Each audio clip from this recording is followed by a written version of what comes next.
So, hello Riven mains and Yasuo mains alike, I am the Nightwing, Way of Life Esports, coming at you guys with another League of Legends video. So, I have one more team to talk about for the NA/LCS, and that is Immortals, and then we will be moving on to any other region that I choose to actually talk about.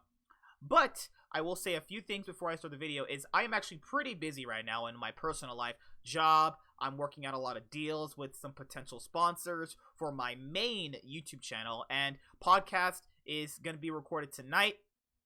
And I just want to let everybody know it's supposed to be a fun thing. We're supposed to be having fun, talking, having a good time. I know there's supposed to be structure that goes into a podcast. Please give me some time.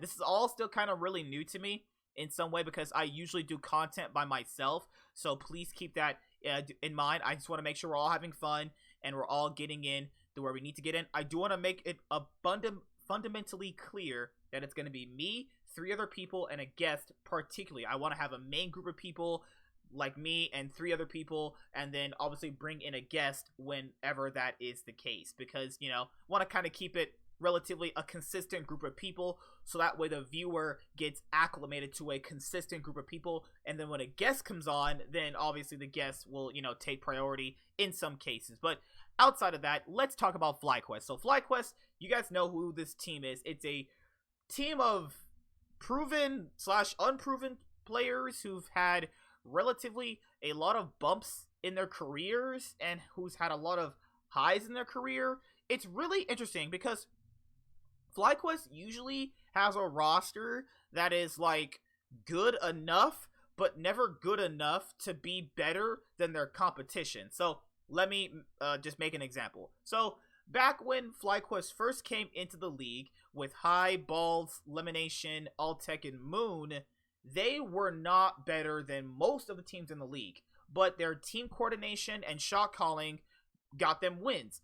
But at some point, when the team with the better players clicks, gets their synergy going, the teams with the worst players that have a good record when they start to fall off. That happens with FlyQuest every single year. That is their narrative. They'll have a group of players who are good enough, but not better than some of the top teams. Then FlyQuest will start off with a relatively good record.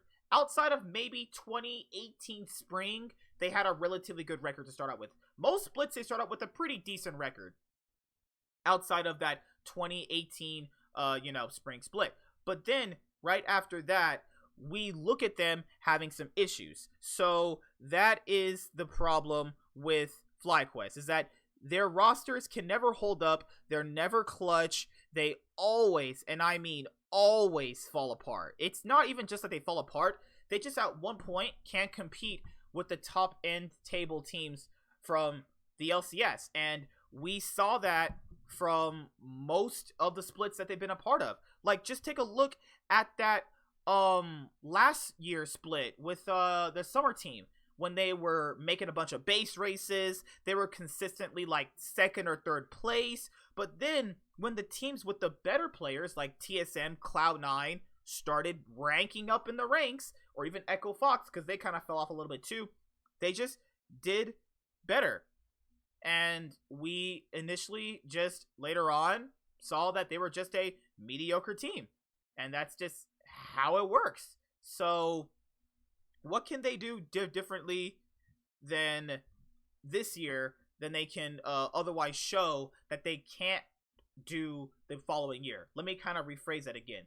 What can they show me this year coming into 2020 that they already haven't been doing in the previous years? The only excuse you can give them is that they were obviously, you know, a new org. They didn't know what to do.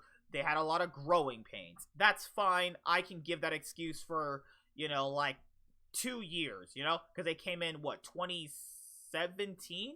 So 2017, 2018, 2019, now 2020. How many more growing years do you need to be what you need to be? I really have been never fond of anything that they've ever did in terms of content, in terms of player rosters. It's always been kind of whack, but they always seem to fall apart. And that's the issue if you're a FlyQuest fan going into this split, is that you have to kind of factor in, will they fall apart? You know what I mean? Like, will they inevitably make a crash that they can't severely recover from?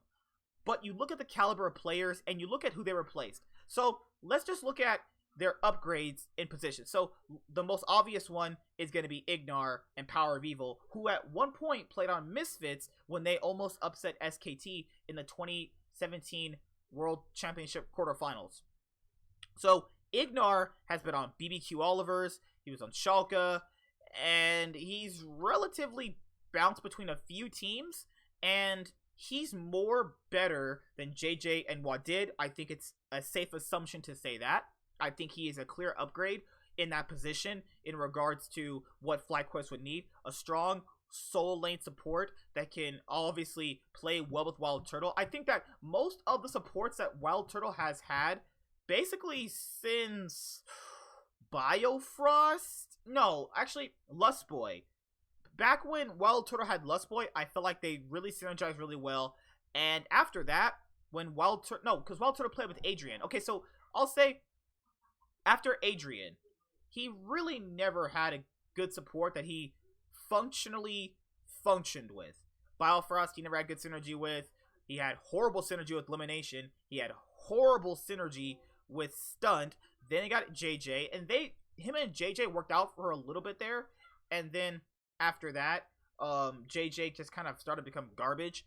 After that, he had Wadid, and then they were like kind of all over the place. So yeah, I think the issue with FlyQuest's bot lane is that now we look at Ignar as a much clearer upgrade over Wild Turtle. And if Wild Turtle performs as badly as he does this year, going into next year, I don't really see our need to keep him because he's been playing like straight up garbage for quite some time. He's been playing so bad. Now, you can chalk that all into, you know, the support made him, you know, flash into 3 people and die. No, at one point, he's just playing badly. And I think that for this roster to have any type of sentiment to improve, he needs to actually somewhat improve after all these years. He might, at this point, just be pretty complacent where he's at, but I just don't think that he's really what the team needs anymore. And it's something that a lot of teams go through, is that they like somebody so much that you can fail with somebody so much that you keep them on your roster. And I don't really understand where that comes from. Like, this is a org, this is a team, this is a business. You gotta win at one point, and I don't think they're gonna win with this guy. But let's try it this year with Ignar and Wild Turtle, and let's see if this bot lane can actually be very well. I think that them as an aggressive duo can be better, but Ignar going from Upset to Wild Turtle is like going from Scarlett Johansson to fucking Precious. You know what I mean? That's a clear downgrade, but we'll see how it pans out, you know? So the next roster inclusion as a mid laner is PowerofEvil. He is going to be a upgrade over Pobelter. Pobelter has moved on to Team Liquid as a assistant coach, and could PowerofEvil potentially be better than what Pobelter was in his previous split for FlyQuest?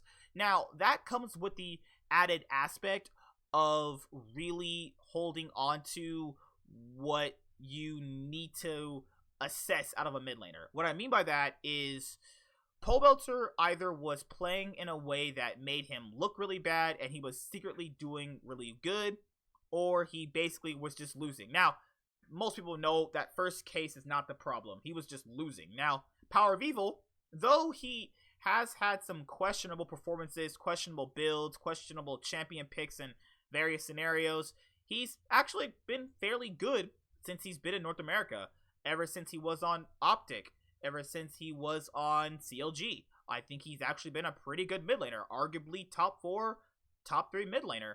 Yes, his playstyle doesn't look like he's dominating somebody, but later on, how he plays team fights, how he plays objectives, how he plays for the lane at certain points, he actually is really good. And this could be a good thing for FlyQuest.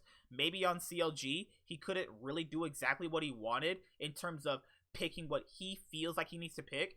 Then maybe that caused some confliction, obviously. We're never really going to know. But I think that in FlyQuest, he'll be more inclined to be able to do what he wants, because the other players will see him as a veteran, as a experienced player who knows what he has to do to win. We know he's a good player. Let's see it unleash. But PowerofEvil's never been the I dominate you, Bjergsen, Jensen, Faker level guy. Chovy smash you in the face. He's going LeBlanc 10-0. He's not that type of guy. But I like that other type of mid laner. I like that mid laner that can dominate you outside of laning phase. Laning phase is not all about the game. Winning teams don't always have to have winning lanes. Sometimes you just have to have stable parts of the team that can do exactly what they need. And I think that this is fundamentally the best thing for FlyQuest is PowerofEvil, and he is an upgrade over Pobelter despite whatever they went through that made them collapse this year. I mean, you can say whatever you want. The facts are facts. Pobelter really did struggle, and PowerofEvil will be an upgrade. And I think that he's a fantastic mid laner and is a effective mid laner in the way where you can overall win the game just without laning phase. Now, getting a drink. Let's go with the top side of the map, which is Santorin. So Santorin, most of you guys know him. TSM. He was on Huma when they were called the Challenger team, right? Man, I've been watching League for too long to know that. He was on, like, Huma, right? Yeah, he got paid a lot of money to be on Huma. He was on Gold Coin United. He was on NRG. Man, he's been on a lot of teams. Holy crap. Santorin was the all-pro LCS jungler, and I just hated how the analyst decks just kept using that same garbage, stupid narrative. Oh my god. He's a top jungler in the league when he's not on a top 3 team. It's like, okay, who cares? Like, it's not that big a deal. Like, he played really good. Like, just because he's in a 4th... Oh my god, it's so stupid. So, he's a top jungler in the league, not on a top 3 team. But they were 4th place. Like, that's not really that far away. You know what I'm saying? Like, he wasn't really that far away. Like, that narrative just retarded. It just kept pissing me off. But nevertheless, Santorin has this thing where he can be either extremely invisible or he's extremely useful. But not in a useful way. Like, I've never really been a fan of his playstyle. I think it's horrible. Like, he favors to camp a lane, leaves every other lane out to dry, chooses to get advantage in certain types of champion picks, then at some points, if whatever lane he chooses to sack doesn't do well, then that's the lane that the other teams can use to win. Let me give you an example.